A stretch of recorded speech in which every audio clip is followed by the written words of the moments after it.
tarde. Olá. Não vai cortar, né? Olá, não. Eu posso contar Pode? lá no WhatsApp. Olá, somos o grupo Metamorfose Literária. Estamos nos reunindo hoje para finalizarmos o livro Felicidade Clandestina, de Clarice Lispector. Esse é o nosso terceiro encontro para debatermos sobre o livro. Iremos dar início agora à leitura de alguns contos.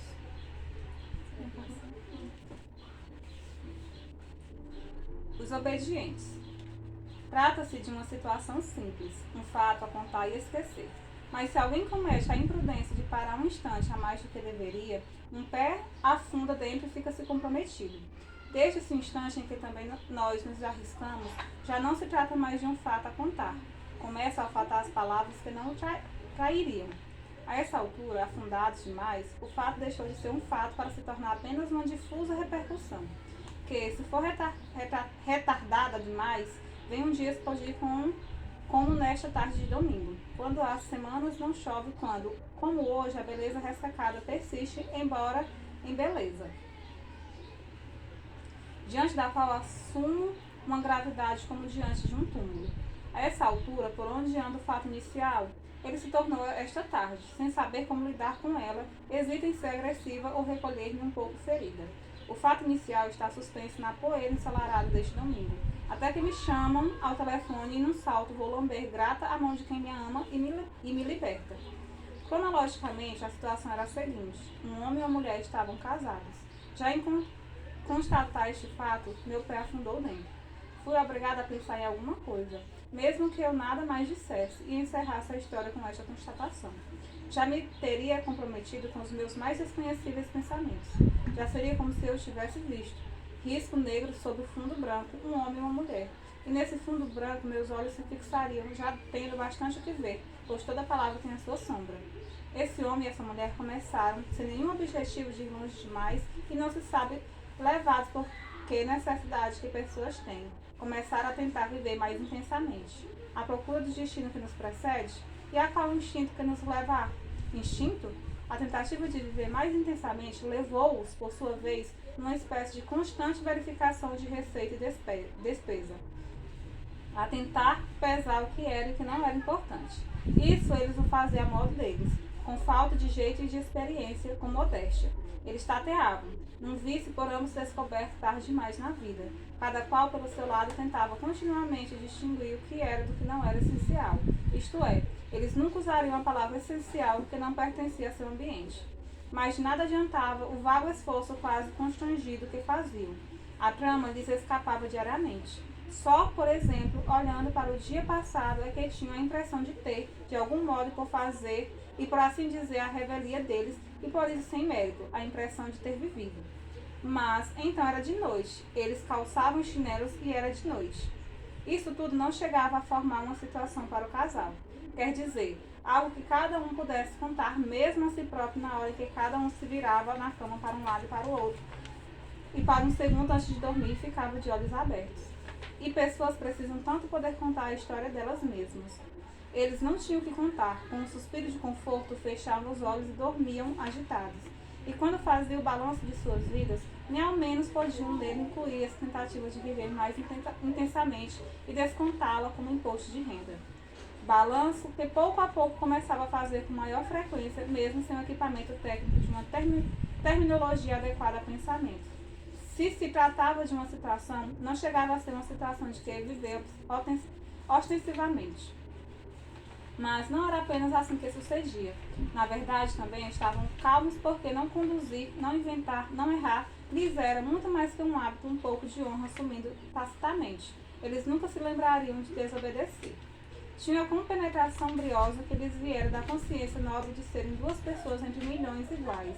Ser um igual, fora o papel que lhes coubera e a tarefa lhes entregue. Os dois, condecorados, graves, correspondiam civicamente à confiança que os iguais haviam depositado neles. Pertenciam a uma casta. O papel que cumpriram com certa emoção e com dignidade era o de pessoas anônimas, o de filhos de Deus, como num clube de pessoas. Talvez apenas devido à passagem insistente do tempo tudo isso começara, porém, a se tornar diário. Às vezes arfante, tanto o homem como a mulher já tinham iniciado a idade crítica. Eles abriam as janelas e diziam que fazia muito calor. sem que vivessem propriamente no tédio, era como se nunca lhes mandassem notícias. O tédio, aliás, fazia parte de uma vida de sentimentos honestos. Mas, enfim, com isso tudo não lhes era compreensível, e achava-se muitos e muitos pontos acima deles. E se fosse expresso em palavras, eles não reconheceriam.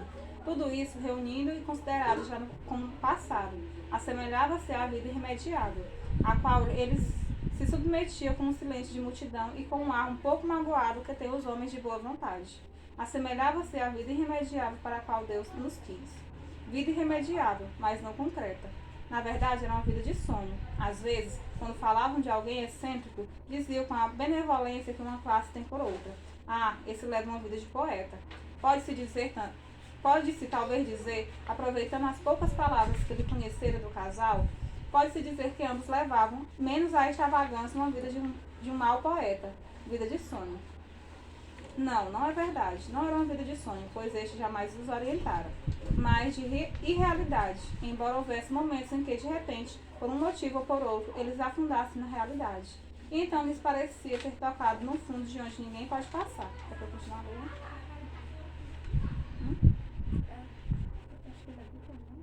Como, por exemplo, quando o marido voltava para casa mais cedo do que o hábito e a esposa ainda não havia regressado de alguma compra ou visita. Para o marido interrompia-se então uma corrente. Ele se sentava cuidadoso para ler o jornal, dentro de um silêncio tão calado que mesmo uma pessoa morta ao lado quebraria. Ele fingindo com certa honestidade uma atenção minuciosa ao jornal, os ouvidos atentos. Nesse momento é que o marido tocava no fundo com pés surpreendidos. Não poderia permanecer muito tempo assim, sem risco de afogar-se, pois tocar no fundo também significa ter água acima da cabeça. Eram assim os seus momentos concretos, o que fazia com que ele, lógico e sensato, se safasse depressa. Safava-se depressa, embora curiosamente a contragosto, pois a ausência da esposa era uma tal promessa de prazer perigoso que ele experimentava o que seria a desobediência. Safava-se a contragosto, mas sem discutir, obedecendo ao que ele esperava. Não era um desertor que traísse a confiança dos outros. Além de mais, se esta é que era a realidade, não havia como viver nela ou dela. A esposa tocava na realidade com mais frequência, pois tinha mais lazer e menos ao que chamar de fatos, assim como colegas de trabalho, ônibus cheios, palavras administrativas. Sentava-se para emendar roupa, e pouco a pouco vinha vindo a realidade. Era intolerável enquanto durava a sensação de estar sentada a emendar roupa. O modo súbito do ponto cair no i, essa maneira de caber inteiramente no que existia e de tudo ficar tão nitidamente aquilo mesmo, era intolerável. Mas, quando passava, era como se a esposa tivesse bebido de um futuro possível.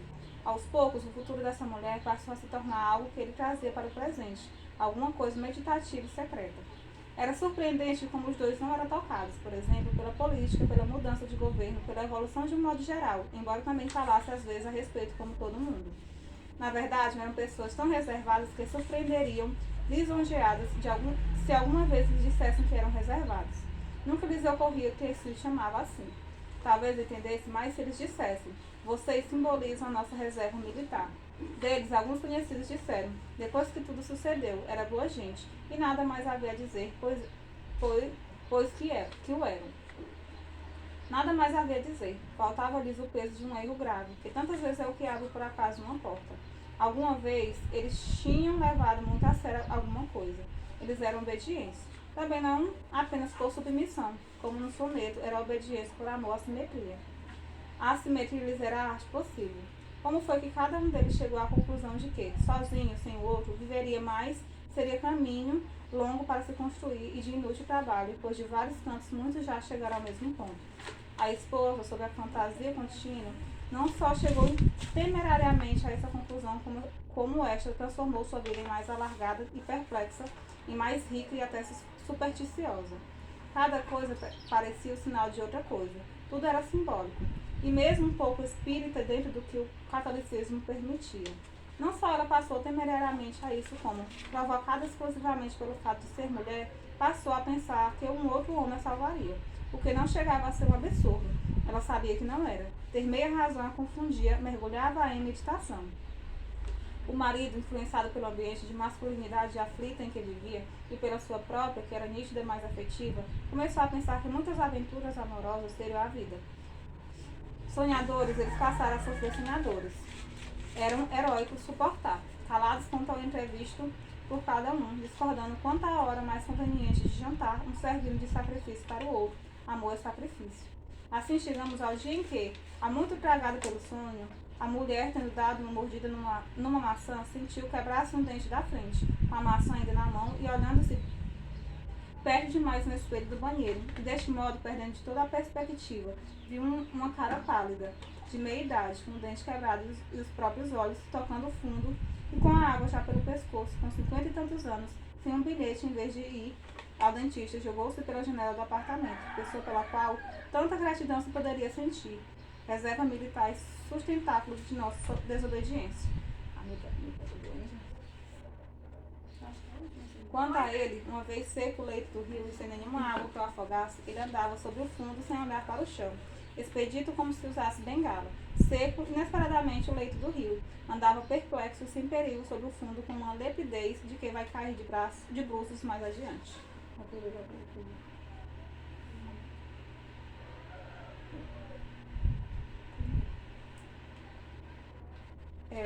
Nesse conto Os Obedientes, aqui a protagonista narra sua vida marcada pela obediência às expectativas impostas pelos outros. O conto questiona os limites da liberdade individual e a importância de buscar a própria realização, em vez de se conformar com o que os outros esperam. Então eles viviam assim numa vida muito linear, eles não saíam daquela perspectiva que esperavam deles. Era uma vida muito simples e muito pacata. Muito mesquinha. Também.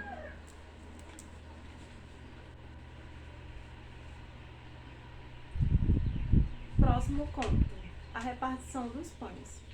Era sábado e estávamos convidados para o almoço de obrigação, mas cada um de nós gostava demais de sábado para gastá-lo com quem não queríamos. Cada um for alguma vez feliz e ficará com a marca do desejo. Eu queria tudo. E nós ali presos, como se nosso trem tivesse descarrilado e fôssemos obrigados a pousar entre estranhos. Ninguém ali me queria. Se eu ficar assim, da câmera. Ninguém ali me queria. Eu não queria a ninguém. Quanto ao meu sábado, que fora da janela se balançava em acácias e sombras, eu preferia agastá-lo mal, fechá-lo na mão dura, onde eu amarfanhava como um lenço. À espera do almoço, bebíamos sem prazer, a saúde do ressentimento. Amanhã já seria domingo. Não é com você que eu quero, dizia nosso olhar sem umidade. E soprávamos devagar a fumaça do cigarro seco. A avareza de não repartir o sábado ia pouco a pouco roendo e avançando como ferrugem, até que qualquer alegria seria um insulto à alegria maior. Só a dona da casa não parecia economizar o sábado para usá-lo numa quinta de noite. Ela, no entanto, cujo coração já conhecerá outros sábados, como pudera esquecer que se quer mais e mais, não se impacientava sequer com um grupo heterogêneo, sonhador e resignado, que na sua casa só esperava como pela hora do primeiro trem partir. Qualquer trem, menos ficar naquela estação vazia, menos ter que refrear o cavalo que correria de coração batendo para os outros cavalos. Passamos, afinal, a sala para um almoço que não tinha a benção da fome. E foi quando, surpreendidos, deparamos com a mesa. Não podia ser para nós. Em uma mesa para homens de boa vontade, quem seria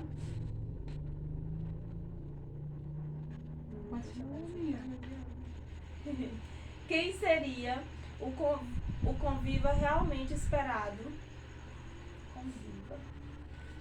realmente esperado e que não viria, mas éramos nós mesmos. Então aquela mulher dava o melhor, não importava a quem, e lavava contente os pés do primeiro estrangeiro.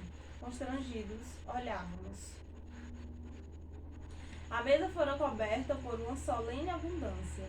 Sobre a toalha branca amontoavam-se espigas de trigo e maçãs vermelhas, enormes cenouras amarelas, redondos tomates de pele quase estalando, chuchus de um verde líquido, abacaxis maligno na sua selvageria, laranjas alaranjadas e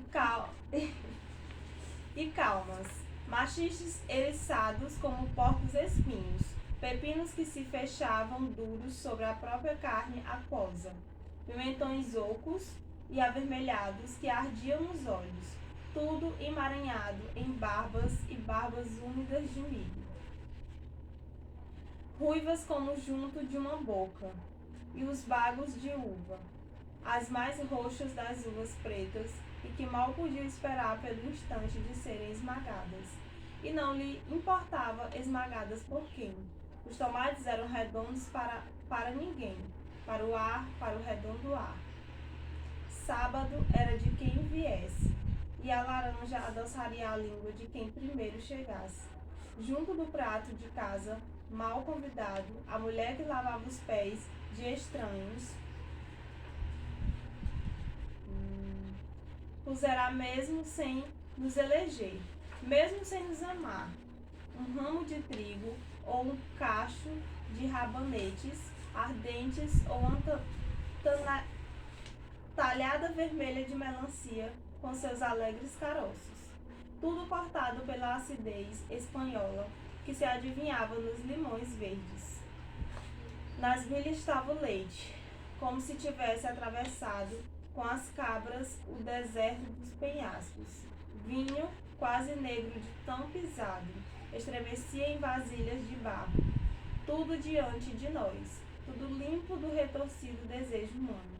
Tudo como é, não como quisermos, só existindo e todo. Assim como existe um campo, assim como montanhas, assim como homens e mulheres, e não nós, os ávidos, assim como o sábado, assim como apenas existe.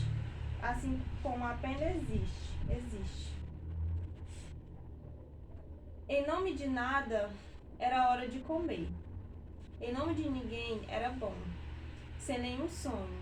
E nós, pouco a pouco, a par do dia, pouco a pouco, anonimizados, crescendo maiores à altura da vida possível.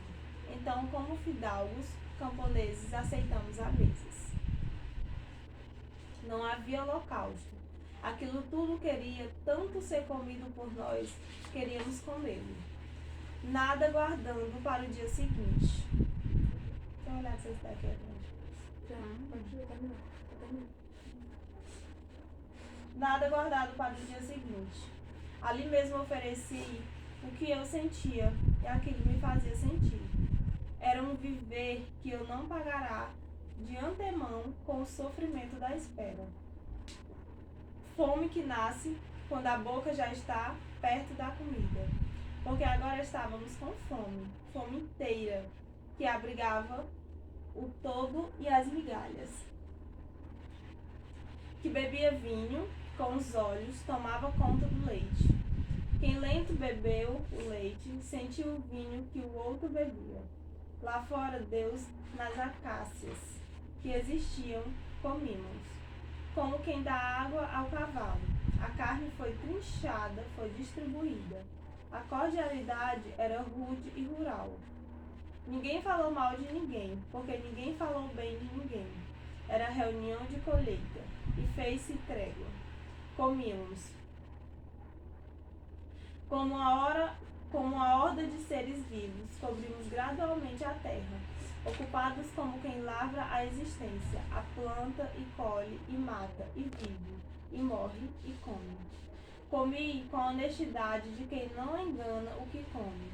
Comi aquela comida e não o seu nome. Nunca Deus foi tão tomado pelo que ele é. A comida diz rude, feliz, austero. Come, come, come e reparte. Aquilo tudo me pertencia. Aquela era a mesa de meu pai.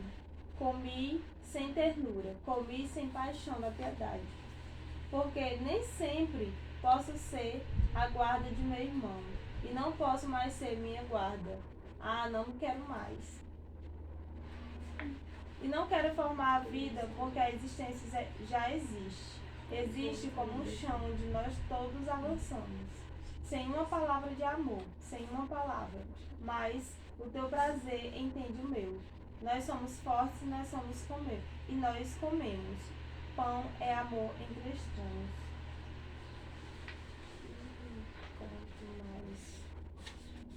Peraí. Aqui nesse conto retrata a experiência de uma menina ao presenciar um ato de solidariedade dos mendigos. É uma história que levanta reflexões sobre a generosidade, compaixão e a importância de enxergar o outro.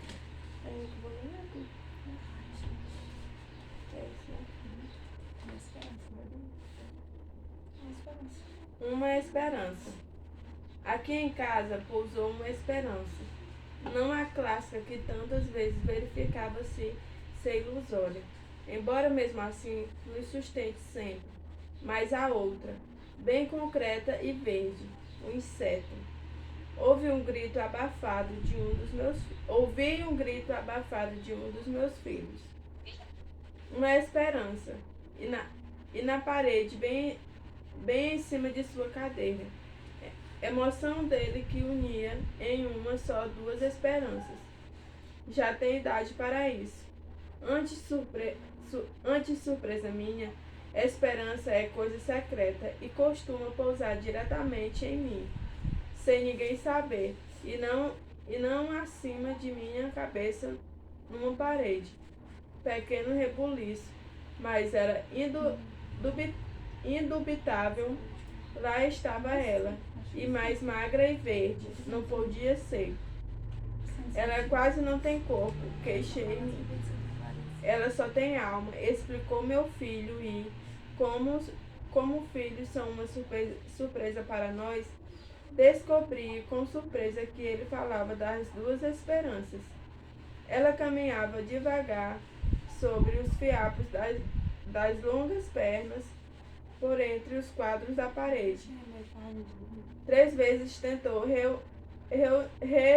renitente uma saída entre 2 quadros. 3 vezes teve que retroceder caminho. Custava a aprender. Ela é burrinha, comentou o menino. Sei disso, respondi um pouco trágica. Está agora procurando outro caminho. Olhe, coitada, como ela hesita. Sei, é assim mesmo. Parece que a esperança não tem olhos. Mamãe, é guiada pelas antenas. Sei. Continuei mais infeliz ainda.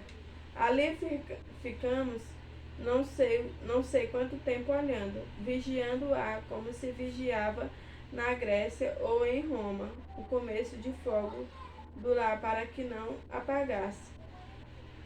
Ela se esqueceu de que pode voar, mamãe, e pensa que só pode andar devagar assim.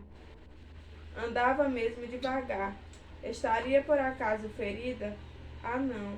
Senão de um modo ou de outro escorreria sangue.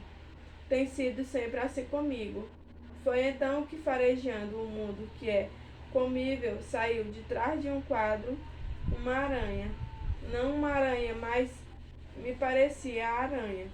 Andando pela tela invisível, parecia transladar-se maciamente no ar. Ela queria a esperança, mas nós também queríamos, e, ó Deus, queríamos menos que comê-la. Meu filho foi buscar a vassoura. Eu disse francamente, confusa, sem saber se chegará, infelizmente, a hora certa de perder a esperança. E que se mata a aranha. Me disse que traz sorte, mas ela vai esmigalhar a esperança. respondeu o menino com ferocidade. Preciso falar com a empregada para limpar atrás dos quadros. Falei sentindo a frase deslocada e ouvindo o certo cansaço que havia na minha voz. Depois devanei um pouco de como eu seria sucinta e misteriosa. Como a empregada, eu lhe daria apenas você. Faz o favor de facilitar o caminho da esperança. O menino morta-aranha fez um trocadilho com o inseto e a nossa esperança. Meu outro filho, que estava vendo televisão, ouviu e riu de prazer. Não havia dúvida, a esperança pousará em casa, alma e corpo. Mas como é bonito o inseto, mais pousa que vive. É um esqueletinho verde e uma forma tão delicada que se explica porque eu, que gosto de pegar nas coisas, nunca tentei pegá-la. Uma vez, aliás, é que me lembro, uma esperança bem menor que está. Pousará no meu braço. Não senti nada de tão leve que era. Foi só invisivelmente que tomei consciência de sua presença. Encabulei com a delicadeza. Eu não mexi o braço e pensei, e essa, agora, que devo fazer? Em vez de nada fiz. Em verdade, nada fiz. Fiquei extremamente quieta, como se a flor tivesse nascido em mim. Depois não me lembro mais o que aconteceu e acho que não aconteceu nada. No conto há uma esperança. Nesta história, o tema da esperança em meio à diversidade é explorado. A protagonista enfrenta dificuldades, mas mantém a esperança em algo melhor, trazendo reflexões sobre a resiliência e a força interior.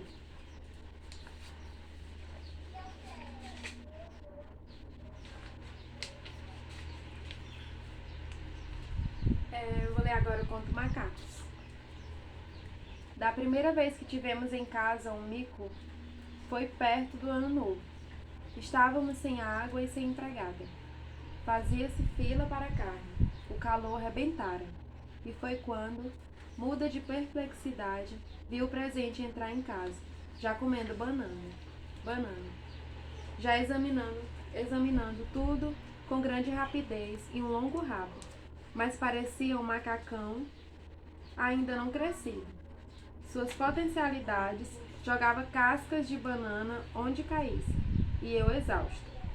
Quando me esquecia e entrava distraída na área de serviço, o grande sobressalto, aquele homem alegre ali. Meu menino menor sabia, antes de eu saber, que eu me desfaria do gorila. E se eu prometer que um dia o macaco vai adoecer e morrer, você deixa ele ficar? E se você soubesse que ele, de qualquer jeito, ele um dia vai cair da janela e morrer lá embaixo? Meus sentimentos desviavam o olhar. A inconsciência feliz e imunda do macaco pequeno tornava-me responsável pelo seu destino, já que ele próprio não aceitava a culpa. Um amigo entendeu de que amargura era feita a minha aceitação, de que crimes se alimentavam meu ar sonhador, e rudemente me salvou. Meninos de morro apareceram numa zoada feliz, levaram o homem que ria, e no desvitalizado ano novo, eu, pelo menos, ganhei uma casa sem macaco. Um ano depois, acabava eu de ter uma alegria, quando ali, em Copacabana, vi o agrupamento. Um homem vendia macaquinhos. Pensei nos meninos, nas alegrias que eles me davam de graça, sem nada a ver com as preocupações que também de graça me davam. Imaginei uma cadeia de alegria. Quem receber esta, que a passe a outro, e outro para outro, como frêmino num rastro de pólvora. E ali mesmo comprei a que se chamaria Lissete. Quase cabia na mão. Tinha saia, brincos, colar e pulseira de baiana. e um mar de imigrante que ainda desembarca com o traje típico de sua terra. De imigrante também eram os olhos redondos, quando a essa era mulher em miniatura. 3 dias esteve conosco. Era de uma tal delicadeza de ossos, de uma tal extrema doçura. Mais que os olhos, o olhar arredondado. Cada movimento e os brincos estremeciam, a saia sempre arrumada, o colar vermelho brilhante. Dormia muito, mas para comer era sóbria e cansada. Seus raros carinhos era só mordida leve que não deixava marca. No 3º dia estávamos na área de serviço, admirando Lisete e o modo como ela era nossa. Um pouco suave demais. Pensei com saudade do meu gorila, e de repente foi meu coração respondendo com muita dureza. Mas isso não é doçura, isso é morte. A secura da comunicação deixou-me quieta. Depois eu disse aos meninos: Lisete está morrendo. Olhava, percebia então até que ponto de amor já tínhamos ido. Enrolei Lisete no guardanapo, fui com os meninos para o primeiro pronto-socorro, onde o médico não podia atender porque operava de urgência um cachorro. Outro táxi. Lisete pensava que estava passeando. Mamãe. Outro hospital. Lá deram-lhe oxigênio, e com um sopro de vida subitamente revelou-se uma Lisete que desconhecíamos, de olhos muito menos redondos, mais secretos, mas os risos e na cara prognata e ordinária uma certa tal altivez irônica.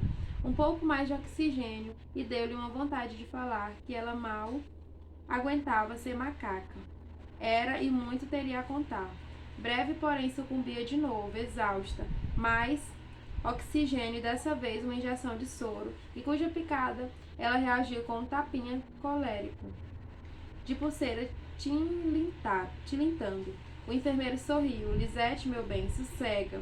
O diagnóstico não ia viver, a menos que tivesse oxigênio à mão, e mesmo assim improvável. Não se compra macaco na rua. Censurou-me, ele abanando a cabeça. Às vezes já vem doente. Não tinha-se que comprar a macaca certa, saber de origem. Não, tinha que se comprar a macaca certa, saber da origem, ter pelo menos 5 anos de garantia do amor, saber do que fizeram ou não fizeram, como se fosse para casar. Resolvi um instante com os meninos e disse para o enfermeiro: o senhor está gostando muito de Lisete, pois se o senhor deixar ele passar uns dias perto do oxigênio, no que ela ficar boa, ela é sua. Mas ele pensava: Lisete é bonita, implorei eu. É linda, concordou ele pensativo. Depois ele suspirou e disse: se eu curar Lisete, ela é sua. Fomos embora, de guardanapo vazio. No dia seguinte, telefonaram e eu avisei aos meninos que Lisete morrera. O menor me perguntou: você acha que ela morreu de brincos? Eu disse que sim. Uma semana depois, o mais velho me disse: você parece tanto com Lisete. Eu também gosto de você, respondi.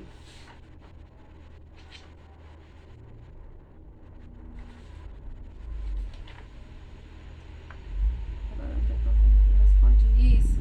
As palavras me antecedem e ultrapassam. Elas me tentam e me modificam.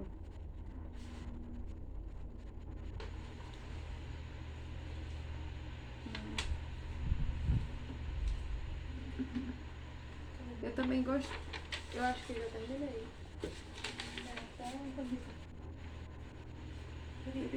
Ó. Não. Porque meu livro aqui, não sei como foi. Terminei, eu também gosto de você e aprendi. É macaco. Eu também gosto de você, respondi. Terminou.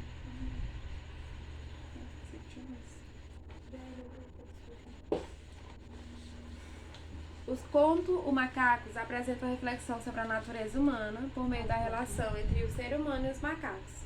Na história, a personagem narradora faz uma visita ao zoológico e observa os macacos em cativeiro.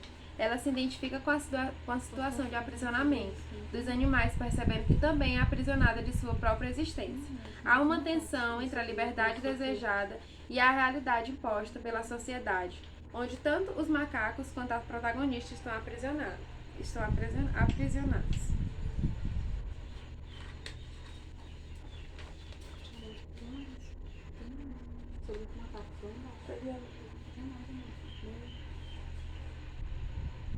Fala só sobre os macacos. Porque ela é maior.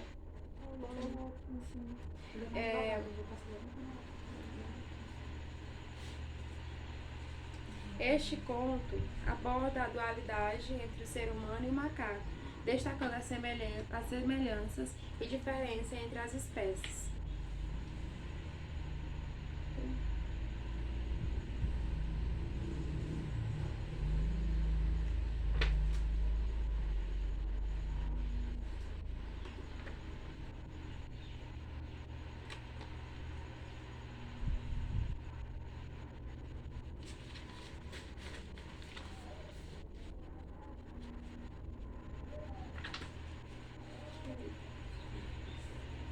Vou ler essa mensagem, né?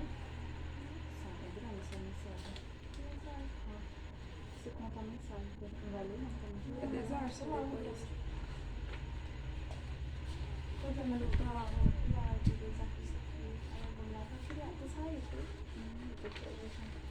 Pega outras coisas, sabe? Vou deixar 36. Então acho que a gente já discutiu sobre isso.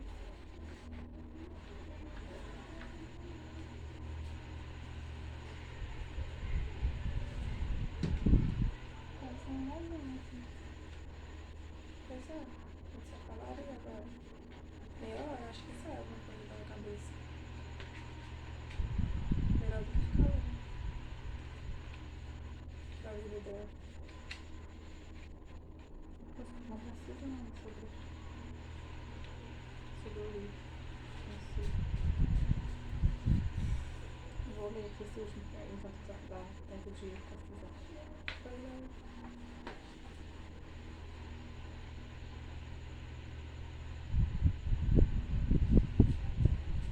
Conto a criada. Seu nome era Eremita. Tinha 19 anos, roxo confiante, algumas espinhas. Onde estava a sua beleza? Havia beleza nesse corpo que não era feio nem bonito. Nesse rosto, onde uma doçura ansiosa de doçuras maiores era o sinal de vida. Beleza? Não sei. Possivelmente não havia, se bem que os traços indecisos atraíssem como água atrai. Havia, sim, substância viva, unhas, carnes, dentes, mistura de resistências e fraquezas, constituindo vaga presença que se concretizava, porém, imediatamente numa cabeça interrogativa e já prestimosa, mal se pronunciava um nome: Eremita. Os olhos castanhos eram intraduzíveis, sem correspondência com o conjunto do rosto, tão independentes como se fossem plantados na carne de um braço, e de lá nos olhassem. Abertos, úmidos, ela toda era de uma doçura próxima a lágrimas. Às vezes respondia com uma criação de criada mesmo. Desde pequena fora assim, explicou, sem que isso viesse de seu caráter, pois não havia no seu espírito nenhum endurecimento, nenhuma lei perceptível. Eu tive medo, dizia com naturalidade. Me deu uma fome, dizia, e era sempre incontestável que dizia. Não se sabe por quê. Ele me respeita muito, dizia do noivo, e apesar da expressão emprestada e convencional, a pessoa que ouvia entrava no mundo delicado de bichos e aves, onde todos se respeitavam. Eu tinha vergonha, dizia e sorria enredado nas próprias sombras. Se a fome era de pão, que ela comia depressa como se pudessem tirá-lo, o medo era de trovoadas, a vergonha era de falar. Ela era gentil, honesta, Deus me livre, não é? Dizia ausente, porque tinha as suas ausências. O rosto se perdia numa tristeza impessoal e sem rugas, uma tristeza mais antiga que seu espírito. Os olhos paravam vazios, diria mesmo um pouco ásperos. A pessoa que estivesse ao seu lado sofria e nada podia fazer, só esperar. Pois ela estava entregue a alguma coisa, a misteriosa infante. Ninguém ousaria tocá-lo nesse momento. Esperava-se um pouco grave, de coração apertado, velando-a. Nada se poderia fazer por ela senão desejar que o perigo passasse. Até que no movimento sem pressa, quase num suspiro, ela acordava como um cabrito recém-nascido se ergue sobre as pernas, voltado de seu repouso na tristeza. Voltava, mas não se podia dizer mais rica, porém mais garantida depois de ter bebido em não se sabe que fonte. Porque se sabe que a fonte devia ser antiga e pura. Sim, havia pureza nela.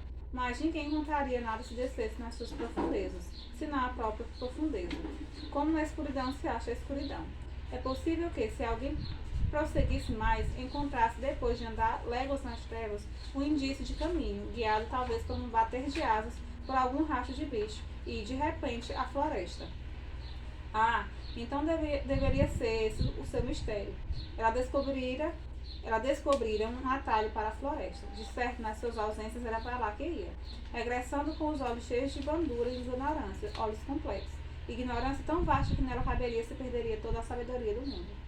Assim era eremita, que se subisse à tona com tudo o que encontrara na floresta seria queimada em fogueira. Mas o que vira em que raiz moderna, com que espinhos sangrara, em que águas banharam os pés, que escuridão de ouro fora a luz que a envolvera. Tudo isso ela não contava porque ignorava. Fora percebido no seu olhar, rápido demais para não ser senão um mistério. Assim, quando emergia, era uma criada, a quem chamavam constantemente de escuridão de seu atalho para funções menores, para lavar roupa, enxugar o chão, servir a uns e outros. Mas serviria mesmo, pois se alguém prestasse atenção, veria que ela lavava roupa ao sol, que enxugava o chão, molhado pela chuva, que estendia lençóis ao vento. Ela se arranjava para servir muito mais remotamente e aos outros deuses, sempre com a inteireza de espírito que trouxera da floresta, sem um pensamento, apenas corpo se movimentando calmo, rosto pleno de uma suave esperança que ninguém dá e ninguém tira. A única marca do perigo porque passara o seu modo fugitivo de comer pão. No resto era sereno. Mesmo quando tirava o dinheiro que a patroa esquecera sobre a mesa, mesmo quando levava para o noivo em embrulho discreto alguns gêneros da despensa. A roubar de leve a também aprendera nas suas florestas.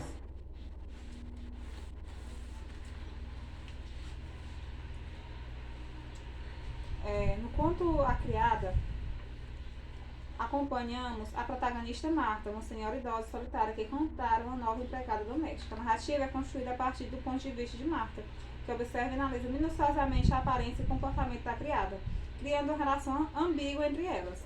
A criada é representada como uma figura que desperta curiosidade e fascínio em Marta, pois traz consigo uma aura misteriosa e um passado desconhecido.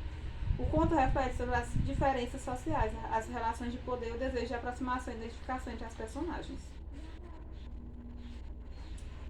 A Clarice ela utiliza uma linguagem introspectiva e psicológica nesse conto, permitindo ao leitor acessar a complexidade das personagens e suas motivações internas. A autora também explora a questão do feminino, revelando a luta pela identidade e a busca por significado na vida das mulheres retratadas em suas histórias. Por meio desses contos, Clarice mergulha nas profundezas da condição humana, explorando temas universais como solidão, desejo, identidade e busca pela felicidade. Com sua prosa intimista e reflexiva, ela nos convida a refletir sobre nós mesmos e sobre as nuances da existência. Agora pode continuar. Vai continuar? Aí tu vai agora lá pra... Acho que dá pra cada bico de pena. Menino a bico de pena. Acho que dá pra cada um terminar, né? Já é 42, já tá em 42. Pois é, não falta mais 15 minutos. 18 minutos.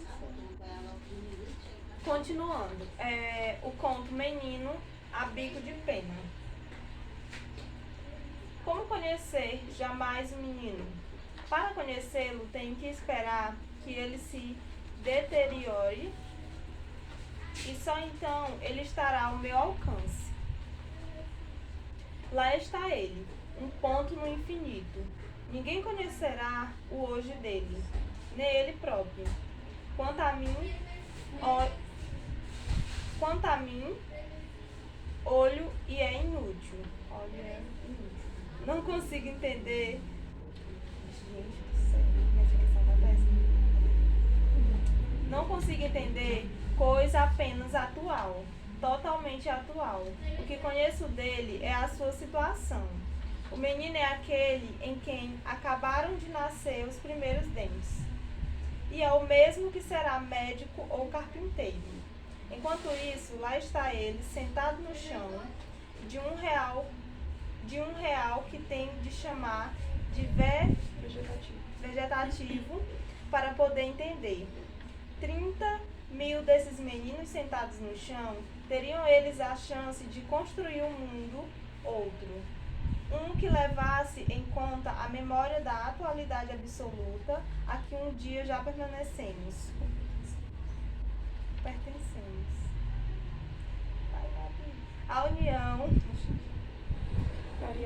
A união faria a força. Lá está ele sentado, iniciando tudo de novo, mas para a própria proteção futura dele, sem nenhuma chance verdadeira de realmente iniciar. Não sei como desenhar o menino. Sei que é impossível desenhá-lo a carvão, pois até o bico de pena mancha o papel para além da finíssima linha de extrema atualidade em que ele vive. Um dia o domesticaremos em humano e poderemos desenhá-lo, pois assim fizemos conosco e com Deus. O próprio menino ajudará sua domesticação. Ele é esforçado e coopera. Coopera sem saber que essa ajuda que lhe pedimos é para o seu alto sacrifício. Ultimamente ele até tem treinado muito, e assim continuará progredindo, até que, pouco a pouco, pela bondade necessária com que nos salvamos, ele passará do tempo atual ao tempo cotidiano, da meditação à expressão, da existência à vida, fazendo o grande sacrifício de não ser louco. Eu não sou louco por solidariedade com os milhares de nós, que para construir o possível também sacrificam a verdade, que seria uma loucura. Mas por enquanto, ele sentado no chão, imerso no vazio profundo. Da cozinha, a mãe se certifica. Você está quietinho aí? Chamado ao trabalho. O menino ergue com dificuldade, cambaleia sobre as pernas, com a atenção inteira para dentro. Todo o seu equilíbrio é interno. Conseguindo isso, agora, a inteira atenção para fora. Ele observa o que o ato de se erguer provocou, pois levantar-se teve consequências e consequências. O chão move-se incerto, uma cadeira o supera, a parede o declina, e na parede tem um retrato de O Menino. É difícil olhar para o retrato alto sem apoiar-se no móvel. Isso ele ainda não treinou. Mas eis que sua própria dificuldade lhe serve de apoio. O que o mantém de pé é exatamente prender a atenção ao retrato alto. Olhar para cima lhe serve de guindaste, mas ele comete um erro. Pestaneja. Ter pestanejado desliga-o por uma fração de segundo do retrato que o sustentava. O equilíbrio se desfaz num único gesto total. Ele cai sentado. Da boca entreaberta pelo esforço da vida, a baba clara escorre e pinga no chão. Olha o pingo bem de perto, como uma formiga. O braço ergue-se, avança em árduo mecanismo de etapas, e de súbito, como para prender o inefável, com inesperada violência, ele achata a baba com a palma da mão. Pestaneja, espera. Finalmente, passado o tempo necessário que se tem de esperar pelas coisas, ele destampa cuidadosamente a mão e olha no assoalho fruto da experiência. O chão está vazio, em nova brusca etapa. Olha a mão. O pingo de baba está, pois, colado na palma. Agora ele sabe disso também. Então, de olhos bem abertos, lambe a baba e pertence ao menino. Ele pensa bem alto, menino. Quem é que você está chamando? Pergunta a mãe lá da cozinha. Com esforço e gentileza, ele olha pela sala, procura quem é a mãe, diz que ele está chamando. Vira-se e cai para trás. Enquanto chora, vê a sala entortada e refratada pelas lágrimas. O volume branco cresce até ele. Mãe. Absorve com braços fortes e eis que o menino está bem no alto do ar, bem no quente e no bom. O teto está mais perto, agora, a mesa embaixo, e como ele não pode mais de descanso, começa a revirar as pupilas até que estas vão mergulhando na linha de horizonte dos olhos. Fecha-o sobre a última imagem. As grades da cama, adormece esgotado e sereno. A água secou na boca, a mosca bate no vidro. O sono do menino é raiado de claridade e calor. O sono vibra no ar, até que, em pesadelo súbito, uma das palavras que ele aprendeu lhe ocorre. Ele estremece violentamente.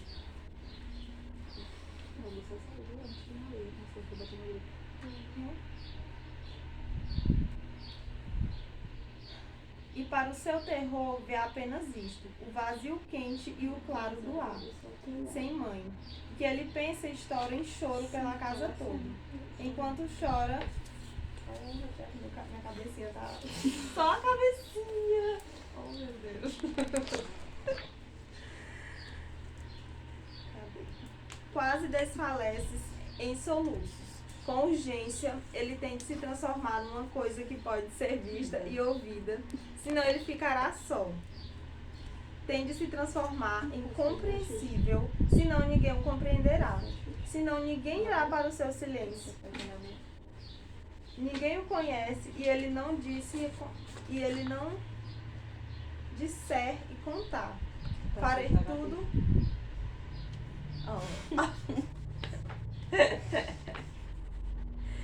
Não é branco. Farei tudo o que for necessário para que seja dos outros e os outros sejam meus.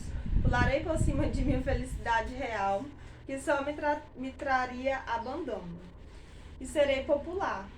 Faço a barganha de ser amado, inteiramente mágico e chorar para ter em troca mãe. Até que o ruído familiar entra pela porta e o menino mudo de interesse pelo que o poder de um menino provoca. Para de chorar.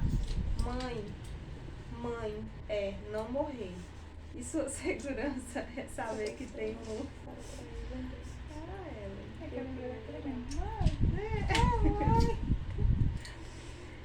E segurança é saber que tem um mundo para trair e vencer. Vender.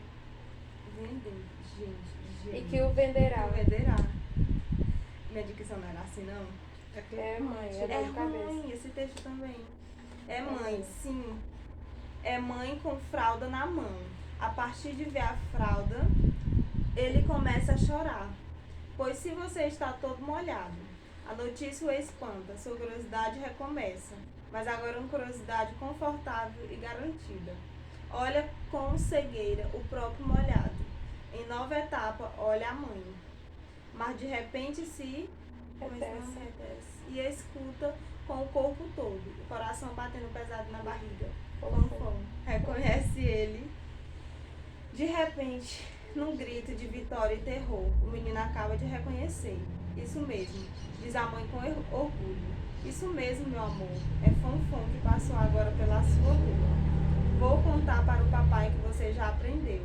É assim mesmo que se diz, Fonfon, meu amor, diz a mãe, puxando de baixo para cima e depois de cima para baixo, levando pelas pernas, inclinando para trás, puxando de novo de baixo para cima, em todas as posições. O menino conserva os olhos bem abertos, secos, como uma fralda nova. Acabou. Gente, que texto é esse?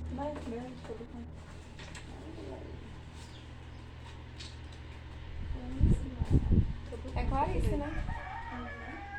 É Clarice. Cadê Lelo? O conto. Nesse último, né? É porque aqui ele fala da criada também. Já é menino e a bico de pena.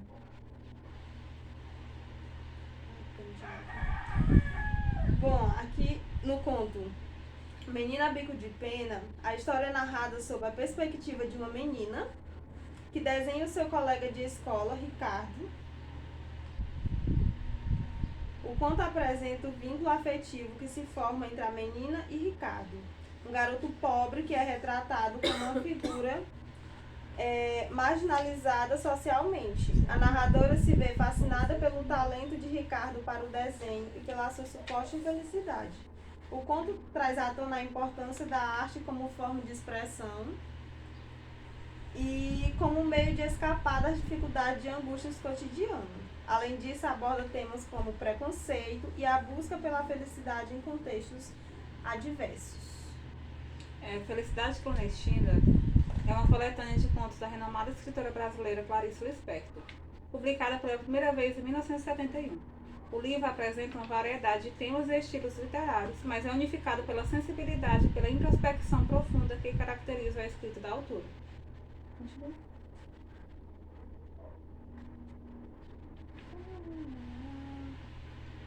Depois eu escuto ler.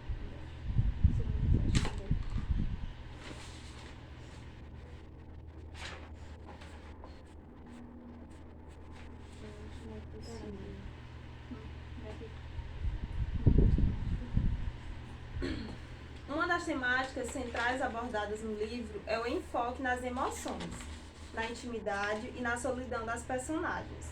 Lispector explora a solidão como uma experiência universal, por meio de diferentes perspectivas e situações de vida.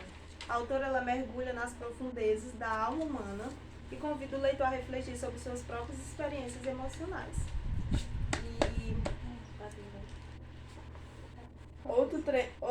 Outro tema importante é a infância, tema recorrente na obra de Lispector.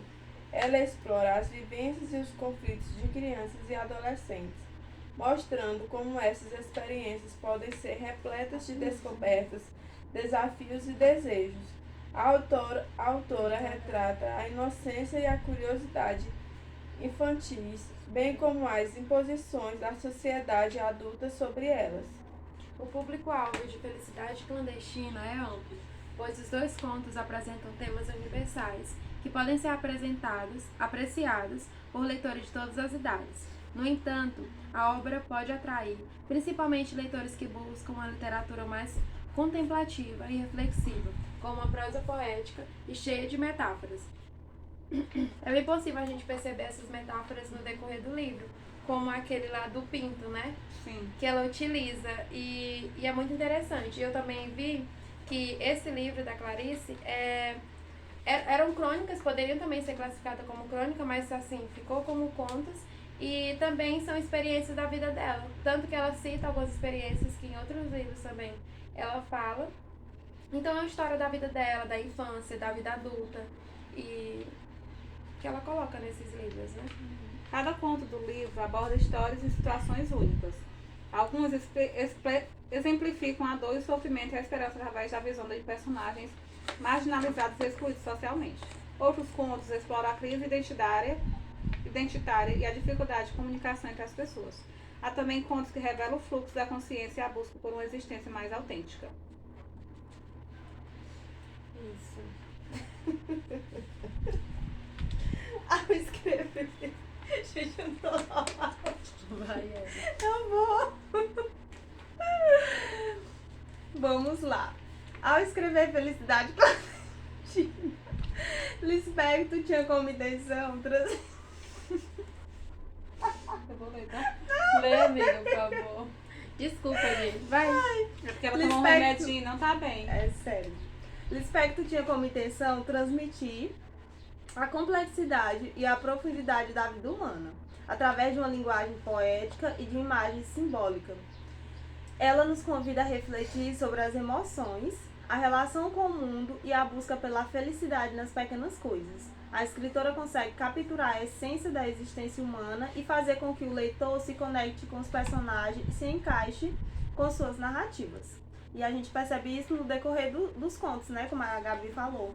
Tem vários pontos que a gente lê que a gente se identifica, que a gente lembra de algum episódio. Vivências pessoais.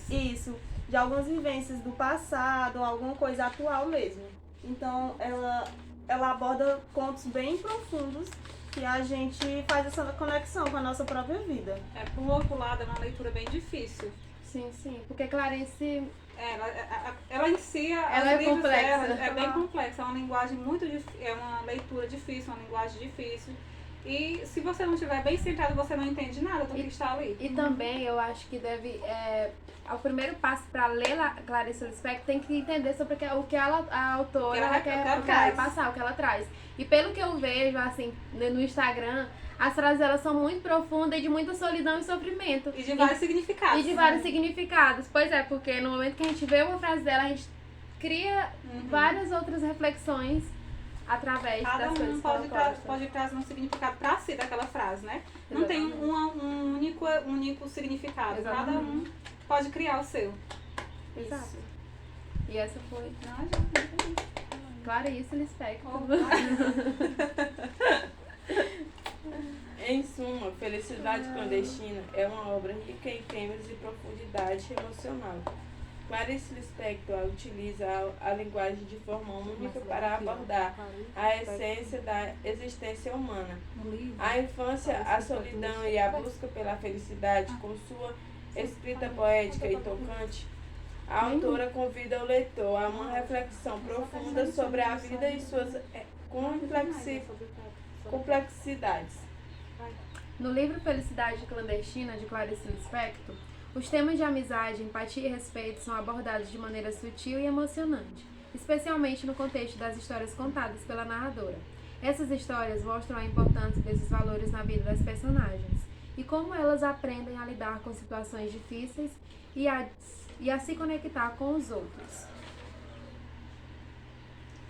No que diz respeito à amizade, o livro retrata a relação entre crianças e como essa conexão pode ser profunda e transformadora. A narradora compartilha suas experiências de amizade, destacando a importância de ter alguém para se apoiar e dividir momentos felizes e tristes. Ela mostra o poder da amizade na construção da identidade e no desenvolvimento emocional das personagens. A amizade é essencial em toda parte da nossa vida, né? A gente pode até retratar o livro O Pequeno Príncipe no momento, trazer a reflexão do Pequeno Príncipe nesse momento, né? Porque lá ele retrata bem esse laço de amizade. O que a amizade pode trazer de bem, quando é a amizade verdadeira, né? O que a amizade pode trazer de bem, de felicidade para a vida das outras pessoas. Sim.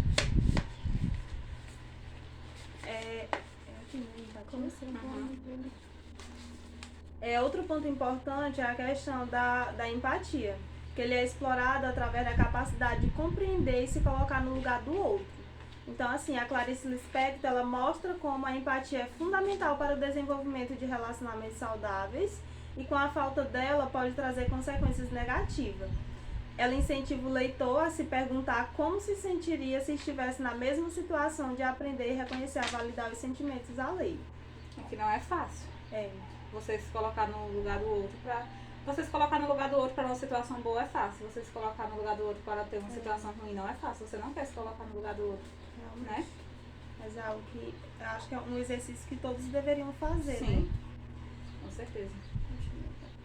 O respeito é abordado no livro, tanto na relação entre as personagens como na relação entre o narrador e o leitor. Clarice Lispector mostra a importância de respeitar as diferenças, os desejos e as individualidades de cada um. Ela promove a ideia de que todos merecem ser tratados com dignidade, independentemente de suas características ou circunstâncias.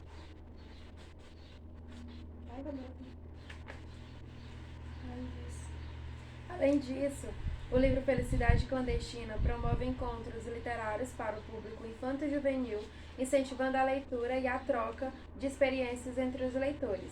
Esses encontros proporcionam um espaço de diálogo, onde as crianças podem compartilhar suas impressões sobre o livro e discutir os temas abordados. Isso é importante para estimular o pensamento crítico, o desenvolvimento da linguagem e a criação de vínculos entre os leitores.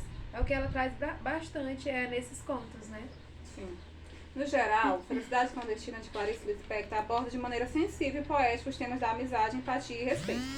Os encontros literários promovidos pelo livro ampliam ainda mais o seu impacto, oferecendo às crianças a oportunidade de refletir sobre esses valores e desenvolver maior apreço pela leitura e pela literatura, não só para as crianças, né?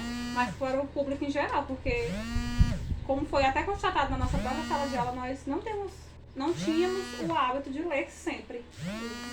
Então isso Faz a nossa repertório ficasse tão claro. Sim, exatamente. Então aqui encerramos o nosso último encontro sobre o livro Felicidade Clandestina de Clarice Lispector. Muito obrigada. Beijos.